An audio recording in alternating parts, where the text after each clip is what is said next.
Hello नमस्कार दोस्तों, आप सभी लोगों का हार्दिक स्वागत करता हूं अपने चैनल कहानी गुरु में। आज हम जिस कहानी की बात करने वाले हैं उसका नाम है लांछन।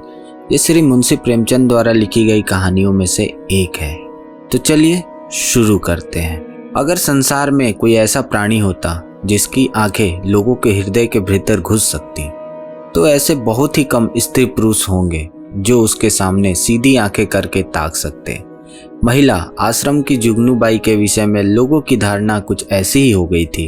वह बेपढ़ी लिखी गरीब बूढ़ी औरत थी, देखने में बड़ी सरल, बड़ी हंसमुख, लेकिन जैसे किसी चतुर प्रूफ रीडर की निगाह गलतियों पर पड़ जाती है, उसी तरह उसकी आंखें भी बुराइयों पर पहुंच जाती थी। शहर में ऐसी कोई महिला न थी जिसके विषय में दो चार लुकी छिपी बातें उसे न मालूम हो। उसका ठिगना स्थूल शरीर, सिर के खिचड़ी बाल, गोल मुंह, फूले फूले गाल, छोटी छोटी आंखें उसके स्वभाव की प्रखरता को और तेजी पर पर्दा सा डाले रहती थी। लेकिन जब भी वह किसी भी कुत्सा करने लगती तो उसकी आकृति कठोर हो जाती, आंखें फैल जाती और कंठ स्वर कर्कश हो जाता। उसकी चाल में बिल्लियों का सा संयम था। दबे पांव धीरे धीरे चलती थी, पर शिकार की आहट पाते ही जस्त मारने को तैयार हो जाती थी।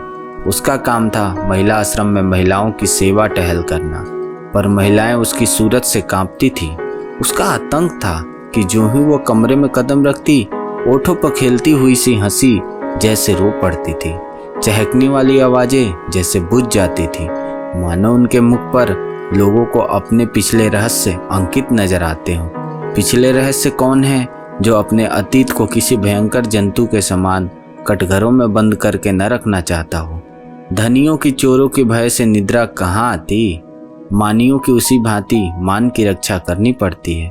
वह जंतु जो पहले कीट के समान अल्पाकार रहा होगा, दिनों के साथ दीर्घ और सबल होता होगा, यहाँ तक कि हम उसकी याद से ही कांप उठते हैं। और अपने ही कारनामों की बात होती है तो अधिकांश देवियां जुगनू को दुत्कारती, पर यहाँ तो मौके और ससुराल, ननियाल, ददियाल, फुफियाल और मौसियाल, चारों ओर की रक्षा करनी थी। और जिस किले में इतने द्वार हों, उसकी रक्षा कौन कर सकता है।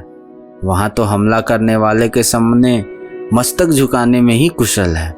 जुगनू के दिल में हजारों मुर्दे गड़ पड़े थे।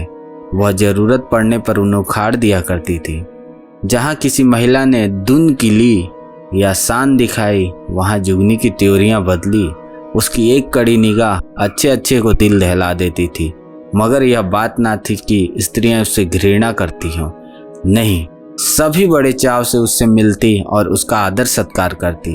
अपने पड़ोसियों की निद्रा सनातन के मनुष्य के लिए मनोरंजन का विषय रही है और जुगनू के पास इसका काफी सामान था। नगर में इंदुमती महिला पाठशाला नाम का एक लड़कियों का हाई स्कूल था। हाल में ही मिस खुर्शेद उसकी हेड मिस्ट्रेस होकर आई थी। शहर में महिलाओं का दूसरा क्लब न था। मिस खुर्शेद एक दिन आश्रम में आई। ऐसी ऊंचे दर्जे की शिक्षा पाई हुई आश्रम में कोई देवी न थी। उनकी बड़ी आवाभगत हुई। पहले ही दिन मालूम हुआ मिस खुर्शेद के आने से आश्रम में एक नए जीवन का संचार होगा। कुछ तरह दिल खोलकर हर एक से मिली, कुछ ऐसी दिलचस्प बातें की कि सभी देवियां मग्ध हो गईं। गाने में चतुर थी, व्याख्यान भी खूब देती थी और अभिनय कला में तो उन्होंने लंदन में नाम कमा रखा था। ऐसी सर्वगुण संपन्न स्त्री का आना आश्रम का सौभाग्य था। गुलाबी गोरा रंग, कोमल गाल, मद भरी आंखें, नए फैशन के कटे हुए केस, एक एक अंग सांचे में ढला हुआ। मादकता की इससे अच्छी प्रतिमा न बन सकती थी। चलते समय मिस खुर्शेद ने मिसेस टंडन को, जो आश्रम की प्रधान थी, एकांत में बुलाकर पूछा, वो बुढ़िया कौन है? जुगनू कई बार मेरे कमरे में आकर मिस खुर्शेद को अन्वेषण की आंखों से देख चुकी थी, मानो कोई सहसवार किसी नई घोड़ी को देख रहा हो। मिसेस टंडन ने मुस्कुराकर कहा, यहाँ ऊपर का काम करने के लिए नौकर है, कोई काम हो तो बुलाऊं? मिस खुर्शेद ने धन्यवाद देकर कहा, जी नहीं, कोई विशेष काम नहीं है। मुझे चालबाज मालूम होती है। यह भी देख रही हूँ कि वह सेविका नहीं, स्वामिनी है। मिसेस टंडन तो जुगनू से जली बैठी ही थी। उनके वैवध्य को लंचित करने के लिए वह उन्हें सदा सुहागिन कहा करती थी। मिस खुर्शेद से उसकी जितनी बुराई हो सकी वह की और उसे सचेत रहने का भी आदेश दिया। मिस खुर्शेद ने गंभीर होकर कहा, तब तो बड़ी भयंकर स्त्री है, तभी तो सब देवियां इससे कांपती हैं। आप इसे निकाल क्यों नहीं देती? ऐसी चुड़ैल को एक दिन भी न रखना चाहिए। मिसेस टंडन ने अपनी मजबूरी बताई। निकाल कैसे दूं? जिंदा रहना मुश्किल हो जाएगा। हमारा भाग्य उसकी मुट्ठी में है। आपको 2-4 दिन में उसके जौहर खुलेंगे। मैं तो डरती हूँ कहीं आप भी उसी के पंजे में ना फंस जाएं। उसके सामने भूल कर भी किसी स्त्री पुरुष की बातें ना कीजिएगा। इसके गोएंदे न जाने कहाँ कहाँ लगे हुए हैं। नौकर से मिलकर यह भेद ले ले, डाकिये से मिलकर चीटियां या देखे, लड़कों को फुसलाकर घर का हाल पूछे। इस रांड को खुफिया पुलिस में जाना चाहिए था। यहाँ न जाने क्यों आ मरी। मिस खुर्शीद चिंतित हो गई, मानो इस समस्या को हल करने की फिक्र में हो। एक क्षण बाद बोली, अच्छा मैं इसे ठीक करूंगी, अगर निकाल ना दूं तो कहना। मिसेस टंडन, निकाल देने से ही क्या होगा? उसकी जबान तो बंद ना होगी, तब तो वह और भी निडर होकर कीचड़ फेंकेगी। मिस खुर्शीद ने निश्चिंत स्वर में कहा, मैं उसकी जबान भी बंद कर दूंगी बहन, आप देख लीजिएगा। टके की औरत यहाँ बादशाहत कर रही है, मैं यह बर्दाश्त नहीं कर सकती। वह चली गई तो मिसेस टंडन ने जुगनू को बुलाकर कहा, इस नई मिस साहब को देख, यहाँ प्रिंसिपल है ये। जुगनू ने द्वेष भरे स्वर में कहा, आप देखें, मैं ऐसी सैकड़ों छोकरियां देख चुकी हूँ, आंखों का पानी जैसे मर गया हो। मिसेस टंडन धीरे से बोली, तुम्हें कच्चा ही खा जाएगी, उनसे डरती रहना। कह गई हैं मैं इसे ठीक करके छोड़ूंगी। मैंने सोचा तुम्हें चेता दूं, ऐसा ना हो उसके सामने कुछ ऐसी वैसी बातें कह बैठो। जुगनू ने मानो तलवार खींचकर कहा, मुझे चेताने का काम नहीं, उन्हें चेता दीजिएगा। यहाँ का आना न बंद कर दूं तो अपने बाप की बेटी नहीं। वह घूम कर दुनिया देख कर आई है तो मैं यहाँ घर बैठे दुनिया देख चुकी हूँ। मिसेस टंडन ने पीठ ठोकी, मैंने समझा दिया भाई, आगे तुम जानो तुम्हारा काम। जुगनू, आप चुपचाप देखती जाइए, कैसे तिगनी का नाच नचाती हूँ। इसने अब तक ब्याह क्यों नहीं किया? उम्र तो 30 के लगभग होगी। मिसेस टंडन ने रद्दा जमाया, कहती है मैं शादी करना ही नहीं चाहती, किसी पुरुष के हाथ क्यों अपनी आज़ादी बेचूं। जुगनू ने आंखें नचाकर कहा, कोई पूछता ही ना होगा, ऐसी बहुत सी कंवारियां देख चुकी हूँ। 70 चूहे खाकर बिल्ली चली हज को। और कई लौंडियां आ गईं और बातों का सिलसिला बनसा हो गया। दूसरे दिन सवेरे जुगनू मिस खुर्शीद के बंगले पर पहुंची। मिस खुर्शीद हवा खाने गई हुई थी। खानसनामे ने पूछा, कहाँ से आती हो? जुगनू, यहीं रहती हूँ बेटा। मेम साहब कहाँ से आई हैं? तुम तो इनके पुराने नौकर होंगे। खानसनामा, नागपुर से आई हैं, मेरा घर भी वहीं है, 10 साल से इनके साथ हूँ। जुगनू, किसी ऊंचे खानदान की होंगी, यह तो रंग ढंग से ही मालूम होता है। खानसनामा, खानदान तो कुछ ऐसा ऊंचा नहीं है, हाँ तकदीर की अच्छी है। इनकी माँ अभी तक मिशन में 30% पाती हैं और पढ़ने में तेज थी। वजीफा मिल गया, विलायत चली गई, बस तकदीर खुल गई। अब तो अपनी माँ को बुलाने वाली हैं, लेकिन वह बुढ़िया शायद ही आए। यह गिरजे विरजे नहीं जाती, इससे दोनों में पटती नहीं। जुगनू, मिजाज की तेज मालूम होती है। खानसनामा, नहीं यो तो बहुत नेक है, गिरजे नहीं जाती। तुम क्या नौकरी की तलाश में हो? करना चाहो तो कर लो, एक आया रखना चाहती हैं। जुगनू, नहीं बेटा, मैं अब क्या नौकरी करूंगी। इस बंगले में पहले जो मेम साहब रहती थी वह मुझ पर बड़ी निगाह रखती थी। मैंने समझा चलूं नई मेम साहब को आशीर्वाद दे आऊं। खानसनामा, यह आशीर्वाद लेने वाली मेम साहब नहीं है, ऐसे लोगों से बड़ी चिढ़ती हैं। कोई मांगने आया तो उसे डांट कर भगा देती हैं। बिना काम किए किसी को जिंदा रहने का हक ही नहीं है। भला चाहती हो तो चुपके से राह ले लो। जुगनू, तो यह कहो इनका कोई धर्म कर्म नहीं है, फिर भला गरीबों पर दया क्यों करने लगी। जुगनू को अपनी दीवार खड़ी करने के लिए काफी सामान मिल गया। नीच खानदान की है, माँ से नहीं पटती, धर्म से विमुख है। पहले धावे में इतनी सफलता कुछ कम ना थी। चलते चलते खानसनामे से इतना और पूछा, इनके साहब क्या करते हैं? खानसनामे ने मुस्कुरा कर कहा, इनकी तो अभी शादी नहीं हुई, साहब कहाँ से होंगे। जुगनू ने बनावटी आश्चर्य से कहा, अरे अब तक ब्याह नहीं हुआ? हमारे यहाँ तो दुनिया हंसने लगेगी। खानसनामा, अपना रिवाज अपना अपना है, इनके यहाँ तो कितनी ही औरतें उम्र भर ब्याह नहीं करती। जुगनू ने मार्मिक भाव से कहा, ऐसी कंवारियों को मैं बहुत देख चुकी। हमारी बिरादरी में कोई इस तरह तन्हा रहे तो थोड़ी थोड़ी हो जाए। इनके यहाँ जो जी में आवे वो करते हैं, कोई नहीं पूछता। इतने में मिस खुर्शीद आ पहुंची। गुलाबी जाड़ा पड़ने लगा था। मिस साहब साड़ी के ऊपर ओवरकोट पहने हुए थी। एक हाथ में छतरी थी, दूसरे हाथ में छोटे कुत्ते की जंजीर। प्रभात की शीतल वायु में व्यायाम ने कपोलों को ताजा और सुर्ख कर दिया था। जुगनू ने झुककर सलाम किया, पर उन्होंने उसे देखकर भी न देखा। अंदर जाते ही खानसनामे को बुलाकर पूछा, यह औरत क्या करने आई है? खानसनामे ने जूते का फीता खोलते हुए कहा, भिखारी ने हुजूर, पर औरत समझदार है। मैंने कहा यहाँ नौकरी करेगी तो राजी नहीं हुई।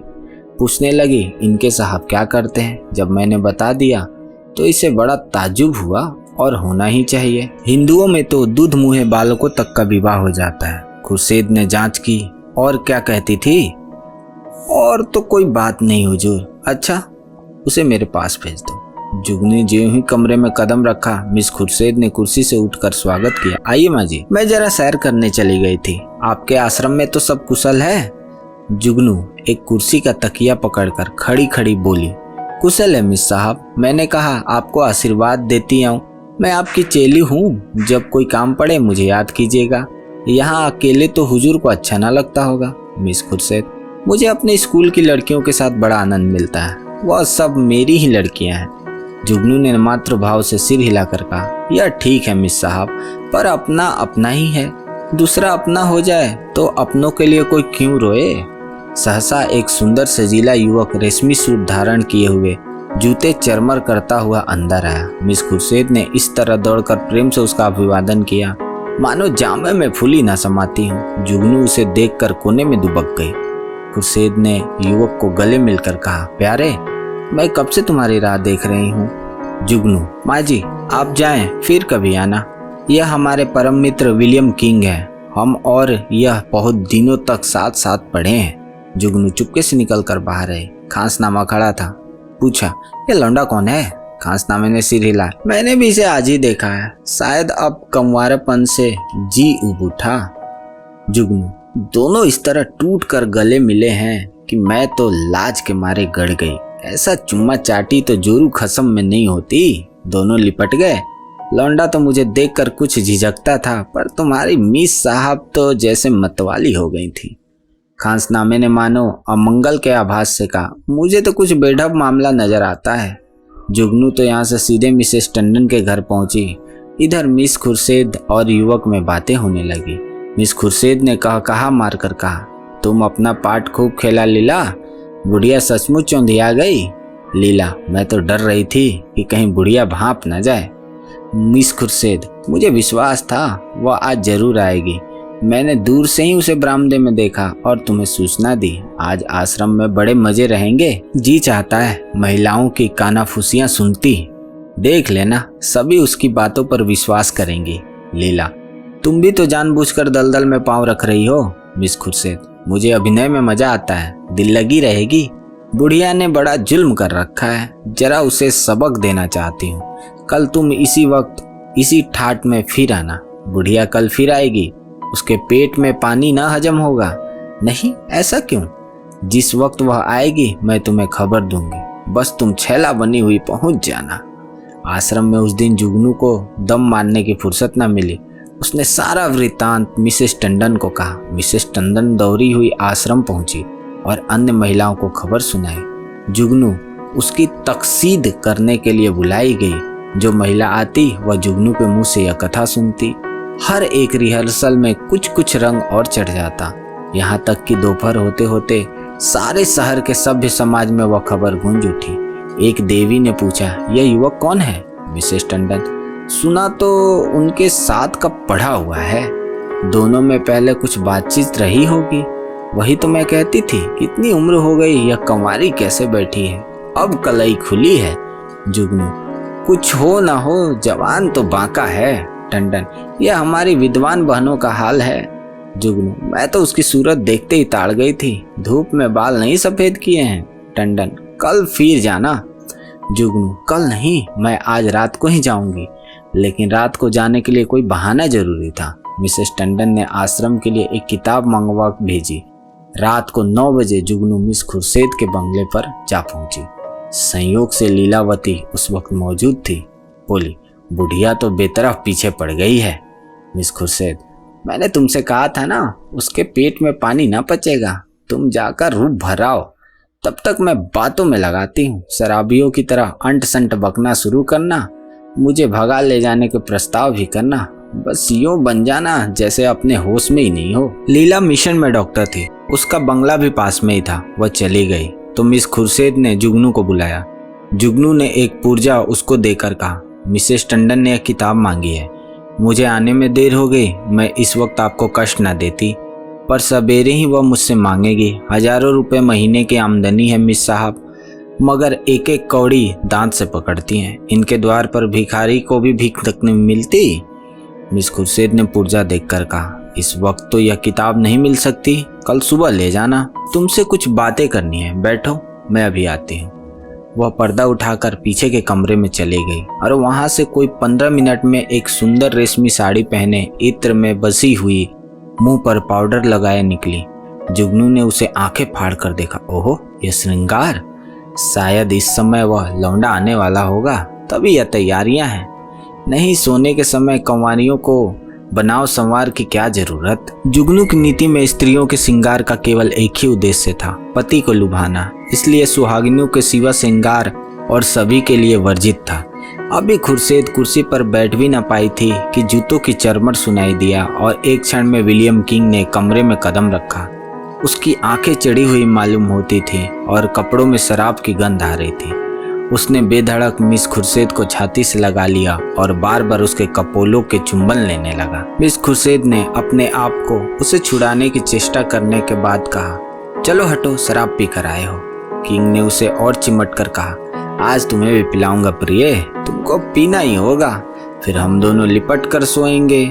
नशे में प्रेम कितना सजीव हो जाता है, इसकी परीक्षा कर लो। मिस खुर्शीद ने इस तरह जुगनू की उपस्थिति का उसे संकेत किया कि जुगनू पर नजर पड़ जाए, पर किंग नशे में मस्त था, जुगनू की तरफ देखा ही नहीं। मिस खुर्शीद ने रोष के साथ कहा, अपने आप को अलग किया और बोला, तुम इस वक्त नशे में हो, इतने उतावले क्यों हो जाते हो? क्या मैं कहीं भागी जा रही हूँ? किंग, इतने दिनों से चोरों की तरह आया हूँ, आज से मैं खुले खजाने आऊंगा। खुर्शीद, तुम पागल हो रहे हो, देखते नहीं हो कमरे में कौन बैठा है? किंग ने हक बकाकर जुगनू की तरफ देखा और झिझक कर बोला, यह बुढ़िया यहाँ कब आई? तू यहाँ क्यों आई है बुड्ढी? शैतान की बच्ची, यहाँ भेद लेने आती है, हमको बदनाम करना चाहती है, मैं तेरा गला घोट दूंगा। ठहर, भागती कहाँ है? मैं तुझे जिंदा न छोड़ूंगा। जुगनू बिल्ली की तरह कमरे से निकली और सिर पर पांव रखकर भागी। उधर कमरे से कह उठ उठ कर छतों को हिलाने लगे। जुगनू उसी वक्त मिसेस टंडन के घर पहुंची। उसके पेट में बुलबुले उठ रहे थे, पर मिसेस टंडन सो गई थी। वहां से निराश होकर उसने कई दूसरे घरों की कुंडी खटखटाई, पर कोई द्वार न खुला और दुखिया को सारी रात इस तरह काटनी पड़ी मानो कोई रोता हुआ बच्चा गोद में हो। प्रातः काल वह आश्रम में जा कूदी। कोई आधे घंटे में मिसेस टंडन भी आई। उन्हें देखकर उसने मुंह फेर लिया। मिसेस टंडन ने पूछा, रात क्या तुम मेरे घर आई थी? इस वक्त मुझसे महाराज ने कहा। जुगनू ने विरक्त भाव से कहा, प्यासी ही तो कुआं के पास जाता है, कुआं थोड़े ही प्यासों के पास आता है। मुझे आग में झोंककर आप दूर क्यों हट गई? भगवान ने मेरी रक्षा की, नहीं तो कल जान ही गई थी मेरी। मिसेस टंडन ने उत्सुकता से कहा, क्या हुआ, क्या हुआ, कुछ तो कहो। मुझे तुमने जगा क्यों न लिया? तुम तो जानती हो मेरी आदत सवेरे सो जाने की है। महाराज ने घर में घुसने ही ना दिया, जगा कैसे लेती? आपको इतना तो सोचना चाहिए था कि वह वहां गई है तो आती ही होगी, घड़ी भर बाद ही सोती तो क्या बिगड़ जाता। पर आपको किसी की क्या परवाह। तो क्या हुआ, मिस खुर्शीद मारने दौड़ी क्या? वह नहीं मारने दौड़ी, पर वह उनका खसम है ना, वह मारने दौड़ा। लाल आंखें निकाले आया और मुझसे कहा, निकल जा। जब तक मैं ना निकलूं तब तक वह हंटर खींचकर दौड़ ही तो पड़ा। मेरे सिर पर पांव रखकर ना भागती तो चमड़ा उधेड़ लेता। और वह रांड बैठी तमाशा देख रही। दोनों में पहले ही सदी बदी थी। ऐसी कुलटाओं का मुंह देखना पाप है, बेसवा भी इतनी लिज्जत ना होगी। जरा देर में और देवियां आ पहुंची। वह वृतांत सुनने के लिए सभी उत्सुक हो रही थी। जुगनू की कैंची अविश्रांत रूप से चलती रही। महिलाओं को इस वृतांत में इतना आनंद आ रहा था कि कुछ ना पूछो, एक एक बात को खोद खोद कर पूछती थी। घर के काम धंधे भूल गए, खाने पीने की सुधि भी ना रही और एक बार सुनकर उनकी तृप्ति ना हो रही थी। बार बार वही कथा नए आनंद से सुन रही थी। मिसेस टंडन ने अंत में कहा, हमें आश्रम में ऐसी महिलाओं को लाना अनुचित है। आप लोग इस प्रश्न पर विचार करें। मिसेस पांड्या ने समर्थन किया, हम आश्रम को आदर्श से गिराना नहीं चाहते। मैं तो कहती हूँ ऐसी औरत किसी संस्था के प्रिंसिपल बनने योग्य ही नहीं है। मिसेस बांगड़ा ने फरमाया, जुगनू बाई ने ठीक कहा था, ऐसी औरत का मुंह देखना पाप है, उसे साफ कर देना चाहिए। आप यहाँ तशरीफ ना लाएं। यह खिचड़ी पक रही थी कि आश्रम के सामने एक मोटर आ रुकी। महिलाओं ने सिर उठाकर देखा। गाड़ी में मिस खुर्शेद और विलियम किंग बैठे हुए थे। जुगनी ने मुंह फैलाकर हाथ से इशारा किया, यही वो लौंडा है। महिलाओं का संपूर्ण समूह चिक के सामने आने के लिए विकल हो गया। मिस खुर्शेद ने मोटर से उतरकर हुड बंद किया और आश्रम के द्वार की ओर चली। महिलाएं भाग भाग कर अपनी अपनी जगह पर आ बैठी। मिस खुर्शेद ने कमरे में कदम रखा। किसी ने स्वागत न किया। मिस खुर्शेद ने जुगनी की ओर निसंकोच आंखों से देखकर मुस्कुराते हुए कहा, कहिए बाई जी, रात आपको चोट तो नहीं आई? जुगनू ने बहुत देरी दीदी दिलेर स्त्रियां देखी थी, पर इस तरह ढिठाई से उसे चकित कर दिया हो। चोर हाथ में चोरी का माल लिए शाह को ललकार रहा था। जुगनू ने ऐंठ कर कहा, जी ना भरा हो तो अब पिटवा दो, सामने ही तो है। खुर्शेद, वह इस वक्त तुमसे अपना अपराध की क्षमा मांगने आए हैं। रात वह नशे में थे। जुगनू ने मिसेस टंडन की ओर देखकर कहा, और आप भी तो कुछ कम नशे में नहीं थी। खुर्शेद ने व्यंग समझकर कहा, मैंने आज तक कभी नहीं पी, मुझ पर झूठा इल्जाम मत लगाओ। जुगनू ने लाठी मारी, शराब से भी बड़ी नशे की चीज है कोई? वह उसी का नशा होगा। उन महाशय को पर्दे में क्यों ढक दिया? देवियां भी तो उनकी सूरत देखती। मिस खुर्शेद ने शरारत की, सूरत तो उनकी 1,00,000 2 लाख में एक है। मिसेस टंडन ने आशंकित होकर कहा, नहीं, उन्हें यहाँ लाने की जरूरत नहीं है, आश्रम को हम बदनाम नहीं करना चाहते।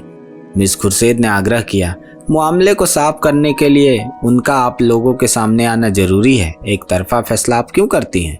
मिसेस टंडन ने टालने के लिए कहा, यहाँ कोई मुकदमा थोड़े ही पेश है। मिस खुर्शेद, वाह, मेरी इज्जत में बट्टा लगाया जा रहा है और आप कहती हैं कोई मुकदमा नहीं है। मिस्टर किंग आएंगे और आपको उनका अपना बयान सुनना होगा। मिसेस टंडन को छोड़कर सभी महिलाएं किंग को देखने के लिए उत्सुक थीं।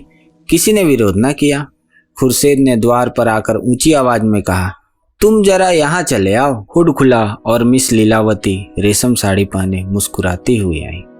आश्रम में सन्नाटा छा गया। देवियां विस्मित आंखों से लीलावती को देखने लगी। जुगनू ने आंखें चमकाकर कहा, उन्हें कहाँ छिपा दिया आपने? खुर्शेद, छू मंतर से उड़ गए, जाकर गाड़ी में देख लो। जुगनू लपक कर गाड़ी के पास गई और खूब देखभाल कर मुंह लटकाए लौट आई। मिस खुर्शेद ने पूछा, क्या हुआ, मिला कोई? जुगनू, मैं या तिरिया चरित्र क्या जानूं?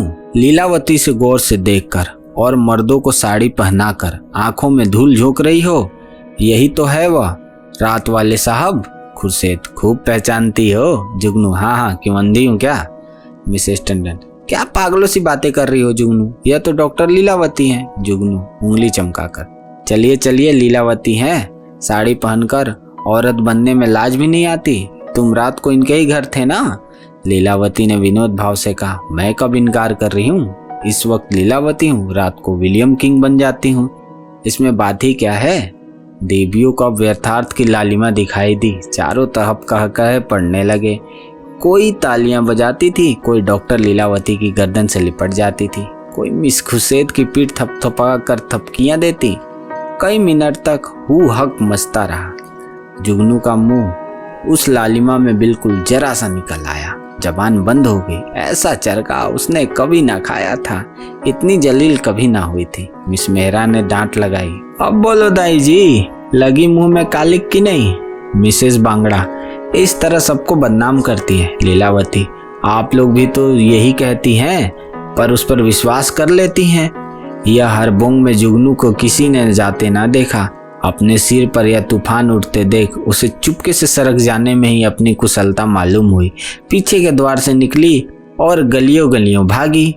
मिस खुर्शेद ने कहा, जरा उससे पूछो मेरे पीछे क्यों पड़ी थी? मिसेस टंडन ने पुकारा, पर जुगनू कहाँ?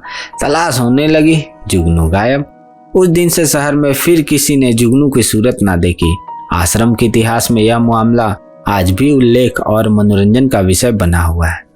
तो इसी प्रकार इस कहानी का समापन होता है। आशा करता हूँ ये कहानी आपको अच्छी लगी होगी।